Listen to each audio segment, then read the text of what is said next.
Días antes de mi boda, recibí un video anónimo. Era mi prometida haciéndome infiel con el fotógrafo. Así que decidí cambiar mis votos por una versión en video que mostrara a todos la verdad. Andrea apareció en mi vida cuando ya había dejado de buscar. Fue en un evento corporativo, de esos que se organizan más para cumplir con la agenda de la empresa que para generar verdaderas conexiones.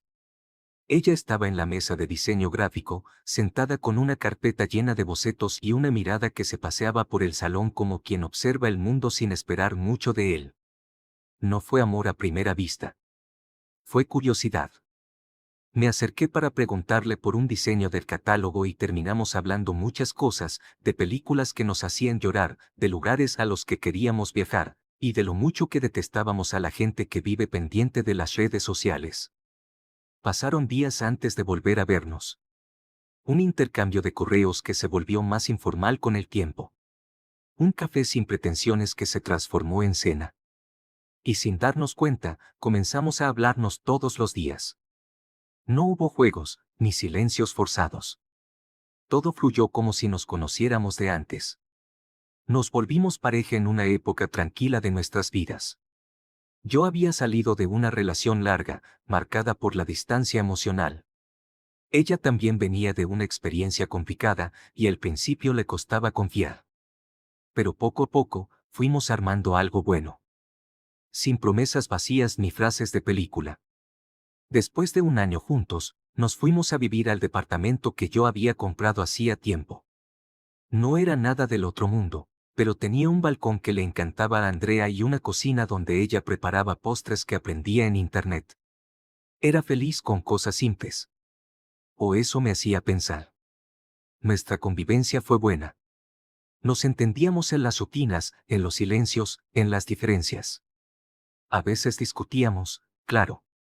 Por tonterías. Pero siempre volvíamos a hablar. Siempre encontrábamos el punto medio. La propuesta de matrimonio llegó casi 2 años después de habernos conocido. Me temblaban las manos, pero ella no me dejó ni terminar de hablar. Dijo que sí antes de que abriera la caja con el anillo. Me abrazó fuerte, con los ojos llenos de lágrimas, y me prometió que no había nadie más en el mundo con quien quisiera compartir su vida. A partir de ahí, todo fue una mezcla de emoción, planificación y nervios. Andrea se involucró con entusiasmo en cada detalle de la boda. Desde las flores, hasta los cubiertos. Yo la ayudaba en lo que podía. Contratamos una iglesia pequeña, con bancos de madera clara y vitrales hermosos. El salón de la recepción quedaba cerca, rodeado de árboles y con un espacio amplio para que todos se sintieran cómodos. La lista de invitados era selecta, solo familia cercana, amigos verdaderos. Todo iba bien. Andrea no parecía nerviosa por la boda. Se la notaba tranquila, ilusionada. Incluso más cariñosa que de costumbre. Me hablaba del vestido, de la música que elegiríamos para entrar al salón, de la luna de miel. Me miraba como si todo estuviera bien. Y yo, sin saberlo, ya estaba caminando hacia la herida más grande de mi vida. Los días previos a la boda fueron una mezcla de emoción y estrés. Entre confirmaciones, pruebas de menú, ajustes con la decoración y mensajes de última hora, había algo casi caótico en el ambiente, pero también una especie de magia. Andrea estaba especialmente entusiasmada.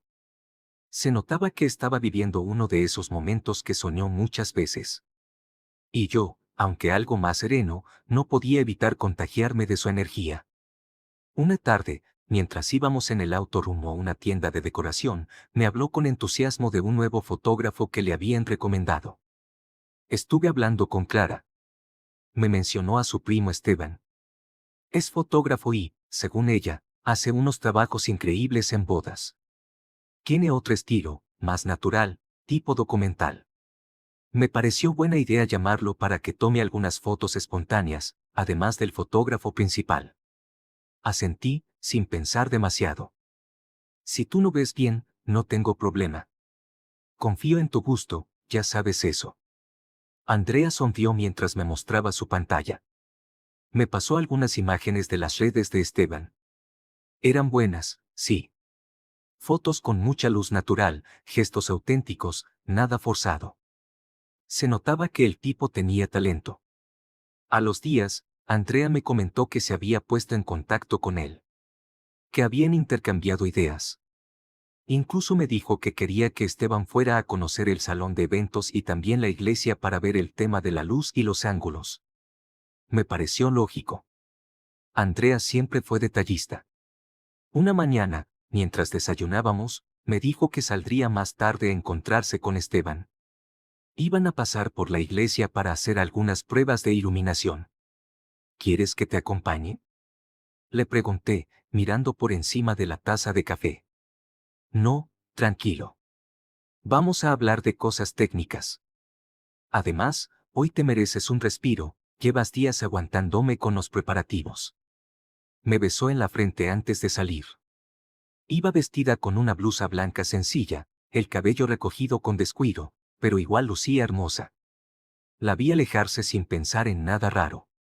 Nunca fui desconfiado, y Andrea tampoco me dio razones para hacerlo. En ese momento, la palabra Esteban no significaba nada más que el nombre de un proveedor más. Cuando volvió esa noche, venía con el cabello un poco alborotado y las mejillas encendidas, como si hubiese estado corriendo. Se veía contenta. ¿Cómo fue la reunión? Bien, muy bien. Esteban tiene una mirada muy artística. Me ayudó a pensar en detalles que se me escapaban, como la dirección del sol al mediodía o los reflejos de las lunas. ¿Sabe lo que hace? Yo asentí con una sonrisa, sin imaginar que esa sería la primera de muchas veces en las que ese nombre aparecería con más frecuencia de la que esperaba. Lo curioso es que, en ese momento, no sentí nada. Ningún indicio, ningún presentimiento. Solo una línea más en la historia de una boda que, hasta ese momento, creía que sería perfecta. Después de la reunión con Esteban, empecé a notar que lo mencionaba más de lo habitual. Siempre en tono profesional, claro. Que Esteban dijo que la mejor hora para las fotos era justo antes del atardecer, que Esteban propuso un rincón del salón para una toma espectacular, que Esteban iba a acompañarla de nuevo al lugar porque quería medir algo de la luz con un dron. Cosas así. Al principio no le di importancia. Quería confiar. Quería pensar que todo era parte de ese perfeccionismo suyo, de su forma meticulosa de armar cada detalle. Pero había algo, no sabría explicarlo. Una cierta ligereza en su voz cuando hablaba de él. Una sonrisa que no solía usar al mencionar a otras personas. Una tarde, después de venir del centro, me crucé con Clara, su amiga de toda la vida. Me saludó con el entusiasmo de siempre, pero al preguntarle si había visto a Andrea, me dijo que hacía rato que no se veían, que últimamente Andrea andaba a mil, sobre todo con las reuniones de las fotos. ¿Solo de las fotos? Pregunté, fingiendo curiosidad. Sí, con Esteban. Según me dijo, quiere hacer como un ensayo general antes del gran día. Creo que le encanta cómo trabaja ese tipo. Vive hablando de él, agregó, medio viéndose, como si fuera un chiste. Me reí también. Pero por dentro, algo se torció. Esa noche, mientras cenábamos, le pregunté qué había hecho en el día. Me respondió con total naturalidad. Que había ido a una tienda de telas, que pasó por su casa, que más tarde se encontró con Esteban para coordinar un par de cosas del montaje. ¿Otra vez con Esteban? Dije, intentando sonar casual. Andrea levantó la vista, con una expresión serena, pero algo más tensa de lo habitual. Sí, le pedí que me acompañara a ver unas luces que podrían funcionar para el fondo de las fotos. Tiene buen ojo, ¿sabes? Claro, respondí, evitando que la voz se me quebrara un poco. Solo que últimamente parece que pasas más tiempo con él que conmigo. Sonrió, pero su sonrisa fue distinta. Forzada. Corta. Amor, es solo su trabajo. Ya casi se acaba todo esto y vamos a poder respirar. No empieces a imaginar cosas, ¿de acuerdo? Y ahí me sentí culpable. Por dudar. Por pensar lo que no debía. Por dejar que una sombra contaminara algo que durante años había sido claro. Pero no era solo la frecuencia con la que lo veía. Era también cómo se arreglaba para esas reuniones. Andrea siempre había sido coqueta, sí, Pero esto era diferente. Maquillaje más marcado, peinados que no usaba ni para salir conmigo a cenar. Hasta perfume. Un día, mientras se ponía unos aros frente al espejo, le pregunté si luego quería que saliéramos a tomar algo cuando terminara su reunión. Me dijo que no sabía a qué hora volvería, que quizás se le haría tarde. ¿No puedes dejarlo de hoy para otro momento? Le propuse. No. Ya está coordinado. Además, no es solo él, hay otras personas que van a estar. Mentía. Lo supe por el tono de su voz. Por cómo evitaba mi mirada mientras decía a otras personas. Por cómo se guardó el celular en el bolso apenas vibró, sin siquiera mirarlo. Todas estas cosas con lo que el tiempo me ha hecho notar. En esos momentos solo eran pequeñas dudas que yo mismo trataba de ignorar diciéndome que el estrés también me estaba afectando. La noche en que se quedó a dormir en casa de su madre porque estaba muy cansada después de una reunión con Esteban, fue la primera vez que no dormimos juntos en más de un año. No peleamos. No discutimos. Solo se fue, con una mochila pequeña y una sonrisa que ya no me incluía. Y yo, en mi cama vacía, empecé a dudas de todo. Pero todavía no sabía cuánto. Quedaban apenas 4 días para la boda.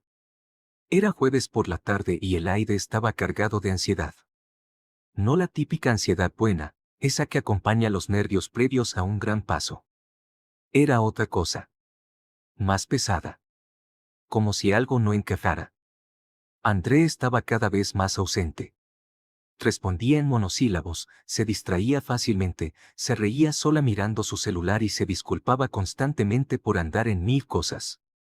Yo ya no preguntaba mucho. Sentía que cualquier intento de acercarme era respondido con una especie de indiferencia envuelta en sonrisas fingidas. No quería armar una escena. No quería ser ese tipo de hombre que insiste cuando ya le están empujando suavemente hacia la puerta. Esa noche, mientras revisaba mi correo para confirmar los últimos pagos con el salón, noté un mensaje que no tenía asunto.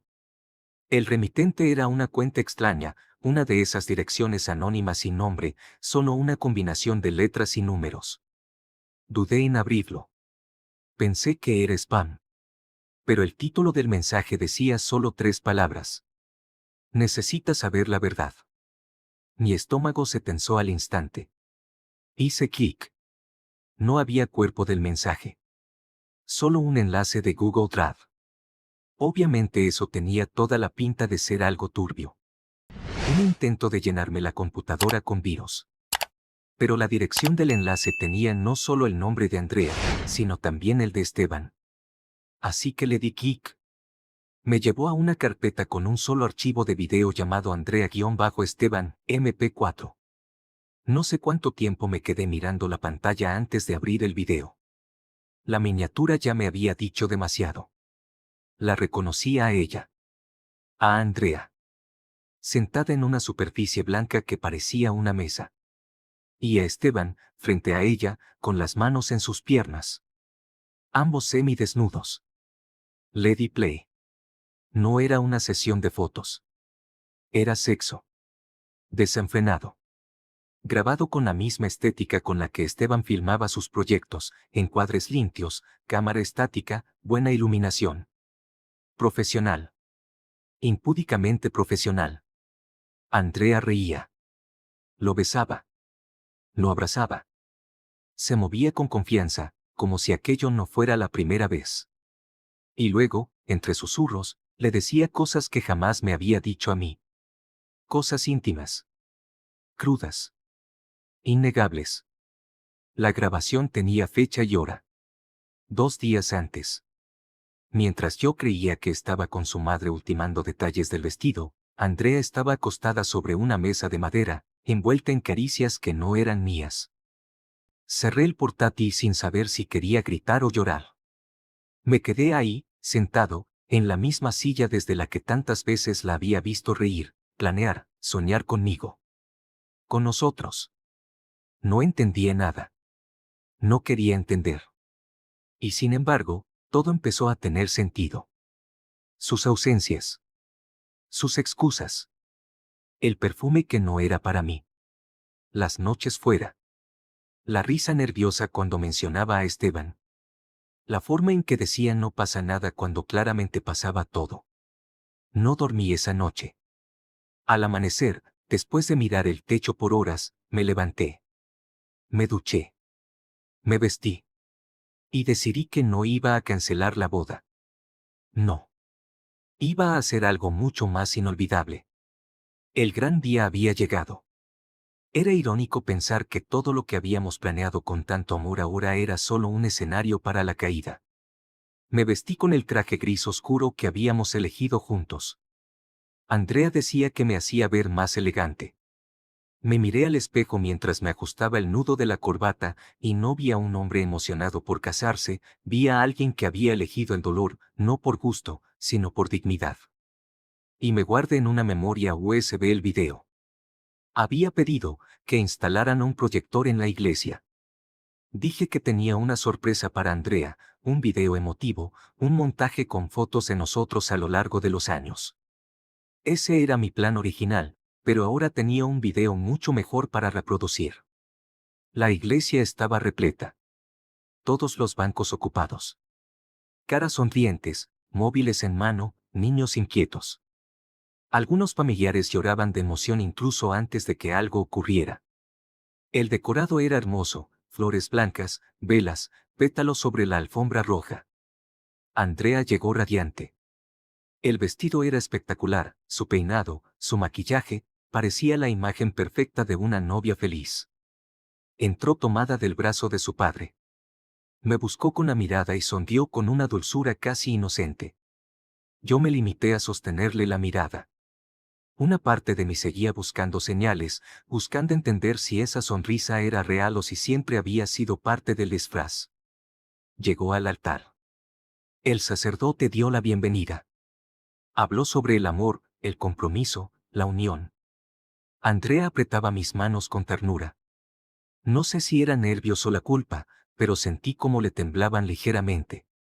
Cuando llegó el momento de los votos, levanté la mano y pedí permiso para decir algo antes. El sacerdote asintió, sorprendido. Andrea me miró, confundida. Antes de continuar, quiero compartir algo con todos ustedes. Saqué el USB. Lo conecté al puerto del proyector. Un par de personas se miraron entre sí. Andrea dio un paso hacia mí, susurrando. ¿Qué haces? Tranquila, esto es necesario, le respondí sin mirarla. El video comenzó a reproducirse. El silencio fue inmediato. Las imágenes eran nítidas. Andrea, desnuda, enredada con Esteban, sus risas, sus caricias, sus cuerpos moviéndose. Nadie dijo nada. Nadie se atrevió. Algunos apartaron la mirada. Otros cubrieron la boca. Un tipo soltó un, qué bueno que vine. Un niño preguntó qué era eso. Alguien lloró. Andrea se quedó paralizada. Su rostro perdió color. Miraba la pantalla como si no pudiera creer lo que veía, como si una parte de ella esperara despertar. Cuando el video terminó, la iglesia seguía en completo silencio. Me giré hacia ella. No sentí lástima. Solo una tristeza tranquila. ¿Tienes algo que decir? Andrea rompió a llorar. Se cubrió la cara con las manos, negando una y otra vez. Por favor, no, no fue así. Yo no quería. Fue un error, te lo juro. No pensé. Fue solo una vez, habíamos tomado vino, me sentía estresada, él me empezó a besar y no supe cómo detenerlo. No significó nada. Las palabras salían atropelladas, desesperadas. Las lágrimas le arruinaban el maquillaje. Su madre se levantó, fue hasta ella e intentó abrazarla. Andrea se soltó y me miró con una mezcla de súplica y desolación. No arruines esto, por favor. Aún podemos casarnos. Fue un error, tan solo una vez. Negué con la cabeza. No sentí lástima. Solo una tristeza tranquila. Ella sollozaba, encogida, como si el vestido blanco le pesara de golpe. Yo no podía evitar verla como una extraña. Andrea, solo quiero que me digas la verdad. ¿Alguna vez pensaste decírmelo? Ella levantó la mirada, sus ojos estaban hinchados, el maquillaje deshecho, la boca temblando. Yo, no sé. Mientras balbuceaba excusas, mi teléfono vibró. Era un mensaje. Di el remitente y reconocí el nombre. Esteban. No pude evitar sonreír con amargura. Merecía saber con quién ibas a casarte. Se me heló el pecho. Lo volví a mirar y le mostré el mensaje a Andrea. Ella lo leyó y abrió más los ojos. Entendió enseguida. Fue Esteban quien me mandó el video. Andrea se quedó sin palabras. Se desplomó en una banca, llorando como una niña asustada. El sacerdote no sabía qué hacer. Algunos invitados comenzaron a levantarse. Otros se quedaron clavados en el lugar, como si esperaran que todo fuese parte de una cruel puesta en escena. Yo no dije más. Era momento de irse. Días después supe que Andrea había entrado en crisis. Que su familia la obligó a buscar ayuda profesional, que empezó terapia porque no podía dormir, no podía comer, no podía salir sin que la gente la reconociera. El video, como era de esperarse, no se quedó solo en la iglesia. Alguien lo había compartido. Circuló de teléfono en teléfono, y no tardó en hacerse conocido. Fue una de sus primas la que terminó destapando toda la verdad. Esteban y Andrea ya se conocían desde mucho antes, habían tenido una de esas relaciones tormentosas de las que la misma Andrea me había hablado. Lo que nunca me quedó claro fue si Esteban regresó solo para sabotearlo todo, para seducirla y exponerla, o si tenía alguna venganza pendiente. Pero para mí, nada de eso cambiaba las cosas, al final, todo fue responsabilidad de Andrea.